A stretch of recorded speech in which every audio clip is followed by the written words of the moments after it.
Bonjour et bienvenue sur YR Gestion. Aujourd'hui, concernant les ventes, quelles sont les bonnes questions à poser à un client? Vous pouvez utiliser une checklist des bonnes questions lors de la préparation d'un entretien de vente, soit avec un nouveau compte, soit avec un client récurrent, pour casser la routine des visites classiques.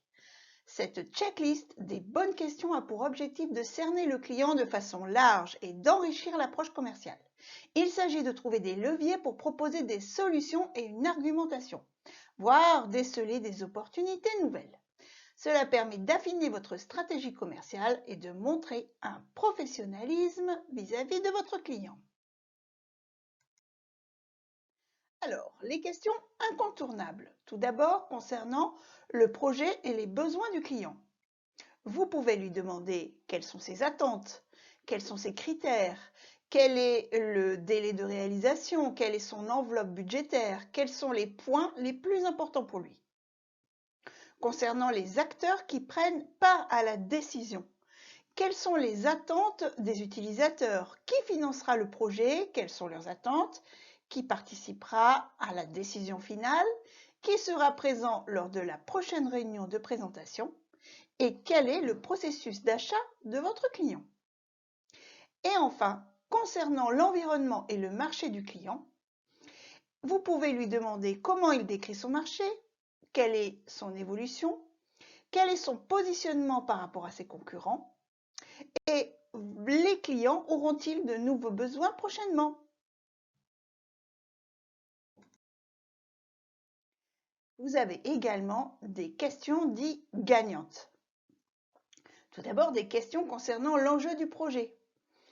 Vous pouvez poser comme question à votre client quel est le but de son projet, d'où vient son origine, que se passerait-il si l'achat ne peut plus se faire et comment se situe ce projet par rapport à ses concurrents.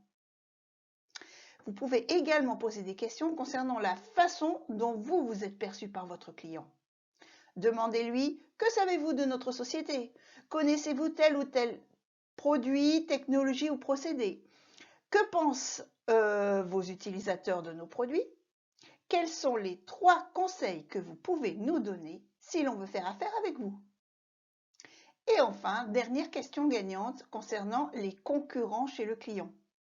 Posez-lui comme question: en quoi vos fournisseurs actuels vous satisfont? Ou encore, combien d'entreprises consultez-vous sur ce projet?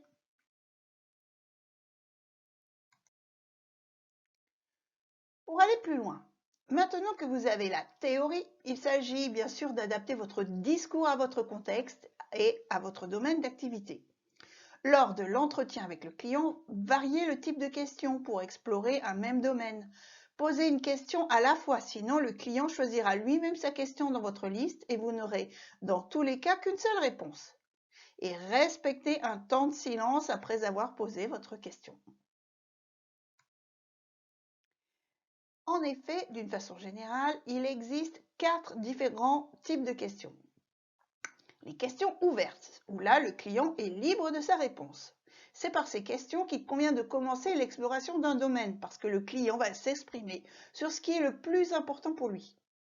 Ensuite, vous avez les questions factuelles. Elles permettent d'éviter les malentendus et les erreurs d'interprétation. Des questions alternatives, elles incitent le client à se déterminer entre plusieurs choix. Elles sont efficaces, mais elles risquent, attention, d'occulter une possibilité supplémentaire. Et enfin, des questions fermées, type oui/non, elles valident une hypothèse. Vous avez également des questions à forte valeur ajoutée. Les questions en retour, elles sont utilisées pour demander des précisions lorsque le client pose une question. Des questions ricochées, elles permettent de recentrer habilement le débat sans donner au client l'impression que vous lui coupez la parole puisque vous vous appuyez sur ses propos antérieurs.